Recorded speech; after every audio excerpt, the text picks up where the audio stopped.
सकल हिंदू समाजाच्या आंदोलनाच्या पार्श्वभूमीवर नाशिकमध्ये साधू महंतांची धरपकड। सुधीरदास महाराजांना पोलिसांनी घेतलं ताब्यात। आमदार देवयानी फरांदेंचं आंदोलन सुरू। कर्नाटकात कानडियांची मुजोरी कानडी येतं का असं विचारत महाराष्ट्रातील एसटीच्या वाहकाला फासलं काळं। दिव्यात अनधिकृत इमारतींवर होणार कारवाई। संभाव्य कारवाई विरोधात नागरिकांचा संताप। पुतळे फासावर लटकवून केलं अनोखं आंदोलन। देशमुख कुटुंबाच्या भेटीनंतर भाजप आमदार सुरेश धसांनी घेतली केज। पोलीस अधिकाऱ्यांची भेट। आरोपींच्या समर्थनार्थ स्टेटस ठेवणाऱ्यांवर कारवाईची मागणी। संतोष देशमुख हत्या प्रकरणातील आरोपींना जेलमध्ये व्हीआयपी ट्रीटमेंट। भाजप आमदार सुरेश धस यांचा आरोप। ग्रामस्थांच्या मागण्या घेऊन मुख्यमंत्र्यांची भेट घेणार असल्याचं केलं स्पष्ट।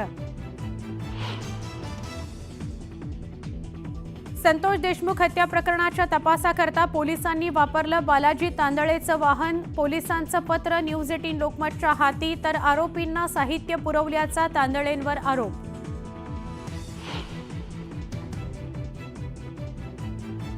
काँग्रेस नेते रवींद्र धंगेकरांचे शिवसेनेत जाण्याचे संकेत, तर धंगेकर शिवसेनेत आल्यास आनंदच होईल। मंत्री उदय सामंत यांचं सुतोवाच। पत्र्याच्या शेडजवळ वाळूचा टिप्पर खाली केल्यानं 5 मजुरांचा दबून मृत्यू। जालन्यातल्या जाफराबादमधील घटनेनं खळबळ।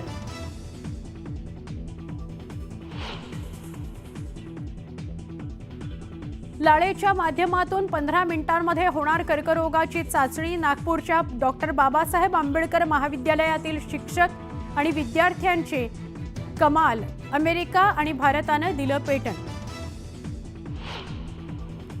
रेशनच्या गव्हामुळे बुलडाण्याच्या 18 गावातील लोकांना टक्कल। हरियाणा पंजाबमधील गहू असल्याचं डॉक्टर बावस्करांच्या संशोधनामधून आलं समोर।